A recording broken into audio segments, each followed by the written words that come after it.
Hello everyone की for learning में आपका स्वागत है। और इस वीडियो में जो क्वेश्चन कर रहे हैं वो है class 9 exercise number 7.1 question number 8। Question है in right triangle A B C right angled at C M is the mid point of hypotenuse A B C is joint to M and produced to a point D such that D M is equal to C M point D is joint to point P show that first triangle AMC is congruent to triangle BMD। फिर second है angle DBC is a right angle, ये show करना है। Third triangle DBC is congruent to triangle ACB, ये हमें show करना है।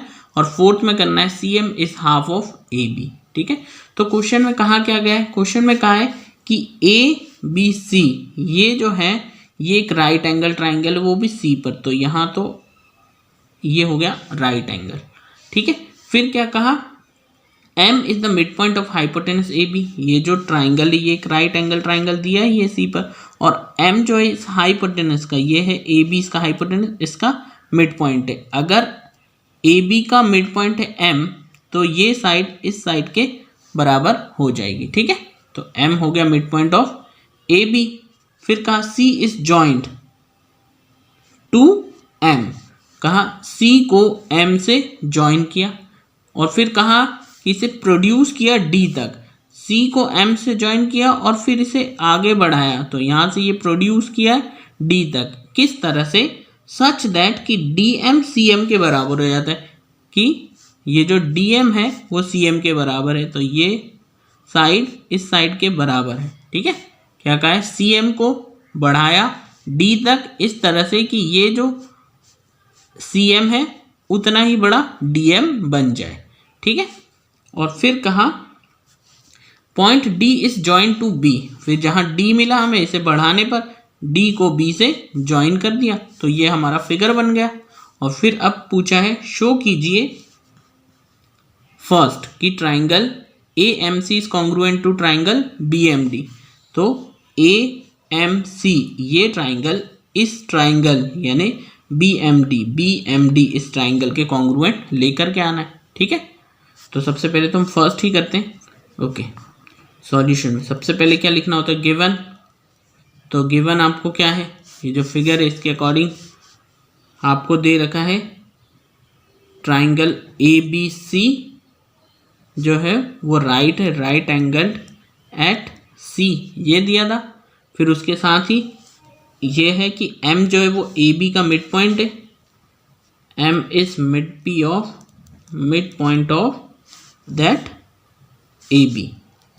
ठीक है, it implies AM is equal to MB।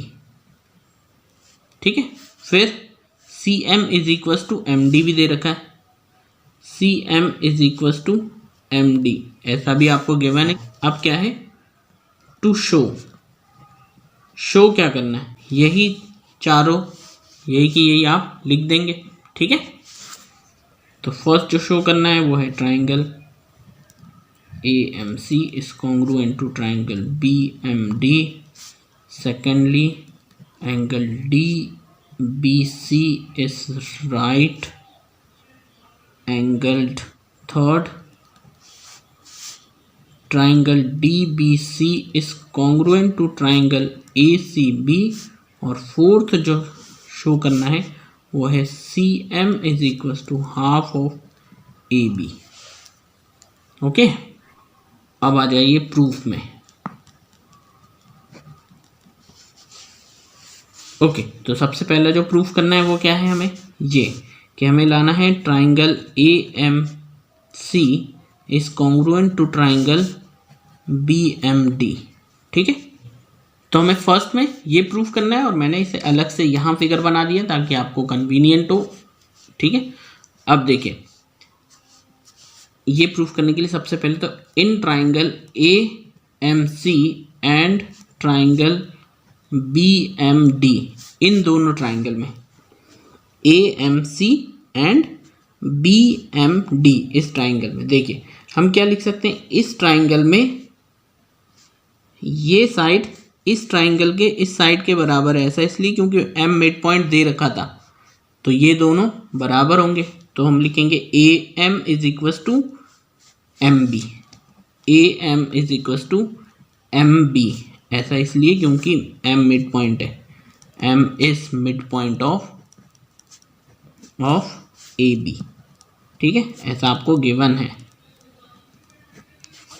ठीक है, तो अब एक तो हो गया। दूसरा हम ये इसके बराबर लिख सकते हैं, ये भी गिवन है। कहा था कि सी एम को प्रोड्यूस किया डी तक कि ये दोनों बराबर हो जाएं। ठीक है, तो C M is equals to M D, C M is equals to M D, ऐसा आपको गिवन है। ठीक, ये भी गिवन है। और तीसरा हम ये लेंगे कि इसका ये वाला एंगल इस एंगल के बराबर है। हमने मान लिया 1, इसको मान लिया 2, तो angle 1 is equals to angle 2 by cross line के पीछे बन रहे हैं वर्टिकल अपोजिट एंगल, तो angle 1 is equals to angle 2 by vertical opposite angle. तो जो तीन चीज़ें मिली है वो क्या है, साइड, बीच में एंगल, फिर साइड। ठीक है, तो triangle, so triangle AMC is congruent to triangle BMD by side angle side congruent axiom। ठीक, तो अब ये तो हो गया ये कॉन्ग्रुएंट, ये हम फर्स्ट जो है वो प्रूफ कर दिया। ठीक है, ओके। सेकंड में अब क्या प्रूफ करना है, हम वापिस देखें इसे। तो सेकंड में शो करना है कि एंगल DBC राइट एंगल है। ठीक है, हमें क्या DBC इस एंगल को लाना है कि ये क्या है, राइट एंगल है। ठीक है, तो मैं सेकंड यही लिख देता हूं, क्या प्रूफ करना है हमें, टू शो में कि एंगल DBC जो है वो राइट एंगल है, ये हमें प्रूफ करना है। ठीक है, अब देखिए, अगर हम फर्स्ट को ही कंटिन्यू करें तो हम ये लिख सकते हैं कि ये जो साइड है ये इसके बराबर है CPCT से, तो इसको तो मैं यहीं लिख देता हूँ, DB is equals to AC, DB is equals to AC, और मैं फर्स्ट ले लेता हूँ इसको क्योंकि आगे इसकी ज़रूरत पड़ेगी। अभी हम ये लेते हैं कि ये जो एंगल है ये मान लो 3 और ये जो एंगल है 4, ये दोनों इक्वल है, क्योंकि हमने ये प्रूफ कर दिया कि ये दोनों ट्राइंगल क्या है, यहाँ प्रूफ किया कि कॉन्ग्रुएंट है, तो ये इसके करस्पॉन्डिंग पार्ट है, तो CPCT से इक्वल हो जाएंगे। तो DB AC के बराबर है, ये CPCT से। ठीक है, इसी तरह से हम क्या लिख सकते हैं, angle 3 is equals to angle 4 by CPCT। ठीक है, ये इसी के कंटिन्यूस चल रहा है, यहाँ से इसकी ज़रूरत पड़ेगी हमें। अब देखिए, अगर 3 4 के बराबर है, ये एंगल इस एंगल के बराबर है। ठीक है, तो ये जो दोनों एंगल्स हैं 3 और 4 वो इसके और इसके, जबकि D और C इसको क्या कर रहा है, इंटरसेक्ट कर रहा है, यानी ये इसका क्या है, ट्रांसवर्सल है। तो ये दोनों अल्टरनेट इंटीरियर एंगल्स हैं और ये दोनों इक्वल भी हैं, तो ऐसा तो तभी पॉसिबल है जबकि ये साइड इसके क्या हो, पैरेलल हो। ठीक है, तो हम यही लिखेंगे कि ये दोनों अल्टरनेट इंटीरियर एंगल्स हैं। ठीक है, और ये दोनों इक्वल भी हैं, तो यानी ये साइड इसके पैरेलल हो गई। Angle 3 is equal to angle 4 CPCT से। ठीक है, but angle 3 and angle 4 are pair of alternate interior angles if DC is transversal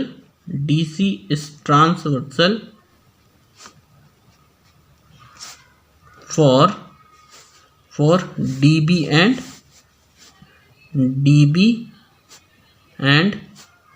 AB। ठीक है,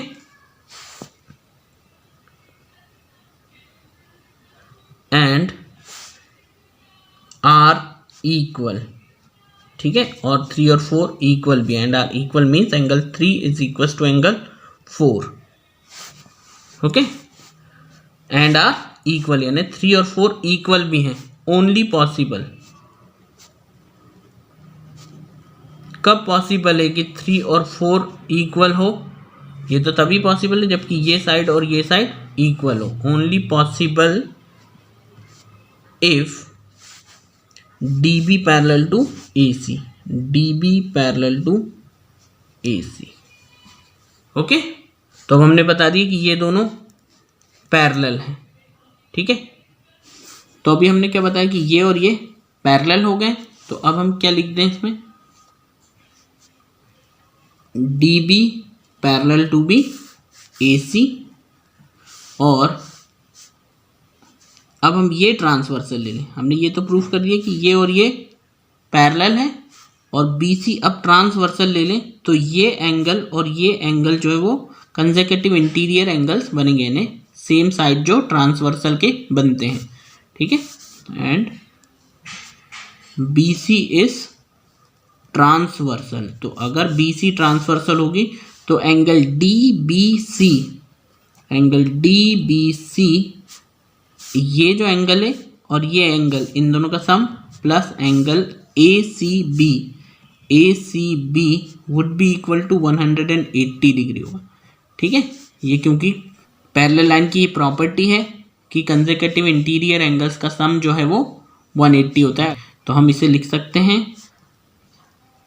कंसेक्यूटिव इंटीरियर एंगल्स, या फिर और interior angles in the same side of transversal are supplementary। तो इसीलिए ये दोनों सप्लीमेंट्री हो गए, इन दोनों का सम 180 हो गया। अब DBC, DBC ये तो हमें निकालना ही है, बताना है कि ये 90, AC भी आपको गिवन है कि ये क्या है 90 है, तो ये जो एंगल है, ठीक है, गिवन है आपको, तो ये क्या हो जाएगा, एंगल DBC प्लस, और ये आपको गिवन है कि ये 90 डिग्री है, इज इक्वल टू 180, ठीक है। ये क्योंकि राइट एंगल दिया हुआ था क्वेश्चन में ही, तो अब 90 अगर उधर जाएगा तो angle DBC is equal to 180 degree minus 90 degree, so angle DBC is equal to 180 minus 90 is 90, तो हो गया कि DBC 90, so angle DBC is right angled, ये प्रूव्ड हो गया, मतलब ये सेकंड हो गया हमारा। अब हम किसको करेंगे, थर्ड को, ओके। अब जो हमें थर्ड में प्रूफ करना है वो है ये, ठीक है, कि ट्राइंगल DBC कॉन्ग्रुएंट है ट्राइंगल ACB के, तो DCB ये ट्राइंगल जो है वो इस ट्राइंगल यानी ACB इस ट्राइंगल के कॉन्ग्रुएंट है। तो अब ये कैसे होगा, देखिए ये जो ट्राइंगल है, अगर मैं इसे अलग से ऐसे बना लूँ, ठीक है, और एक ट्राइंगल कुछ ऐसा बन जाएगा, तो अभी देखिए इस ट्राइंगल में यहाँ 90 अभी हमने प्रूफ किया है यहाँ पर, ठीक है, कि ये 90, और ये आपको गिवन था कि ये वाला 90 है, तो ये तो आ जाएगा ईच 90, DBC और ये है AC और ये B, ठीक है। अब ये BC जो है ये साइड और ये साइड, ये दोनों में आ रही है, जब ये ट्राइंगल बनता है तब भी और ये ट्राइंगल बनता है तब भी, तो ये कॉमन साइड हो जाएगी, ठीक। और तीसरा क्या है, ये इसके बराबर, ये ऐसा इसलिए होगा क्योंकि हमने सबसे पहले पार्ट में ये कॉन्ग्रुएंट प्रूफ किया था कि ये वाला ट्राइंगल इस ट्राइंगल के कॉन्ग्रुएंट है फर्स्ट में, ठीक है। और अगर ये कॉन्ग्रुएंट हमने प्रूफ कर दिए हैं तो ये जो साइड है इस साइड के बराबर हो जाएगी CPCT से, तो हम यही लिख देंगे कि हम फर्स्ट में प्रूफ कर चुके हैं कि ये दोनों ट्राइंगल्स यानी AMC और BMD कॉन्ग्रुएंट है फर्स्ट में जो हमने किया, और ये दोनों उनके करस्पॉन्डिंग साइड से, इसीलिए ये CPCT से इक्वल है, ठीक है। तो ये बन जाएगा साइड एंगल और साइड से कॉन्ग्रुएंट हो जाएंगे, ठीक है। अब इसे लिख देते हैं ऐसे ही है, ओके। तो ये प्रूफ करना है, तो यही ट्राइंगल के नाम लिख दे, in triangle DBC and triangle ACB, इन दो ट्राइंगल्स में से देखिए BC is equal to BC, BC is equal to BC, ऐसा क्योंकि कॉमन साइड है, ठीक, ओके। दूसरा क्या है, ये एंगल बी यानी D B C, angle D B C is equal to angle A C B by each 90। ठीक है, ये दोनों 90 है। और तीसरा क्या है, D B is equal to A C, D B is equal to A C, ये क्या है, सी पी सी टी।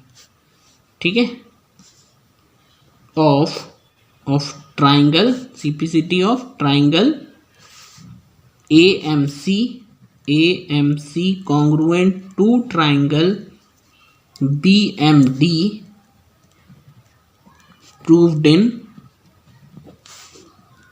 इन फर्स्ट पार्ट। ठीक है, फर्स्ट पार्ट, ये हमें फर्स्ट पार्ट में कहा था। और वैसे भी यहाँ पर फर्स्ट हमने लिख दिया था, जब मैंने लिखा था तब ये फर्स्ट था, तो ये फ्रॉम फर्स्ट आप ऐसे भी लिख सकते हैं अगर लिखा हुआ है वहाँ तो। ठीक है, तो अब जो तीन चीज़ें मिली है उससे तो ये साइड, एंगल साइड से कॉन्ग्रुएंट हो गए। So triangle D B C is congruent to triangle A C B by side angle side congruent axiom. Proved हो गया ये, तो ये थर्ड पार्ट सॉल्व हो गया। अब हम करते हैं इसका फोर्थ पार्ट। ठीक है, अब हमें जो फोर्थ पार्ट में प्रूफ करना है वो है C M is half of A B, ये प्रूफ करना है। ठीक है, अभी हमने रिसेंटली ये प्रूफ किया है कि triangle D B C congruent है ट्राइंगल ए सी बी के। डी बी सी यानी ये वाला जो ट्राइंगल है ये इस ट्राइंगल के कॉन्ग्रुएंट है, और अगर ये कॉन्ग्रुएंट है तो हमें ये मिलेगा कि डी सी जो है वो किसके बराबर है, ए बी के। ठीक है, तो D C is equal to A B, हम ऐसा लिख सकते हैं इससे। ठीक है, या मैं यहीं लिख देता हूँ पहले, D C is equal to A B इसके कारण by C P C T. ठीक है, इसे हमने क्या ले लिया, थर्ड ले लिया। ठीक है, तो इसके कारण, इसका C P C T part होने के कारण डी सी ए बी के बराबर है। अब अगर डी सी ए बी के बराबर है फ्रॉम थर्ड, ठीक है, तो इसका अगर हम हाफ करें तो डिवाइड बाय 2 बोथ साइड। अगर हम दोनों तरफ डिवाइड करें 2 से तो ये हो जाता है डी सी अपॉन 2 और ये हो जाता है ए बी अपॉन 2। अब अगर हम फिगर पे वापस लौटें तो देखिए ये हमें दिया था कि मिड पॉइंट ए, ये इसके बराबर था, और ये प्रोड्यूस करके बराबर था, ये इसके बराबर था। ठीक है, और डी सी खुद ए बी के बराबर, ये पूरी जो लाइन सेगमेंट है ये लाइन सेगमेंट के बराबर है। ठीक है, तो जैसे ही हमने इसका हाफ किया तो डी सी का हाफ कितना होता है, क्योंकि एम जो इसे जब प्रोड्यूस किया था तो ये इसके बराबर ही था, तो ये जो दोनों पार्ट हैं ये बराबर है। ठीक है, इसीलिए हम इसको क्या लिख सकते हैं, डी सी का जो हाफ है वो सिर्फ सी एम लिखा जा सकता है। ठीक है, डी सी को जब हम आधा करते हैं, हाफ करते हैं, तो वो तो सिर्फ इतना ही पार्ट बना लेता है, तो हम इसकी जगह क्या लिख सकते हैं, डी सी का हाफ लिख सकते हैं सी एम, और इधर तो चल ही रहा है ए बी अपॉन 2, और यही हमें प्रूव करना था। तो ये हो गया प्रूव्ड इसका फोर्थ पार्ट। तो चारों पार्ट प्रूव हो गए। होपफुली आपको समझ आए होंगे। Thank you very much for watching.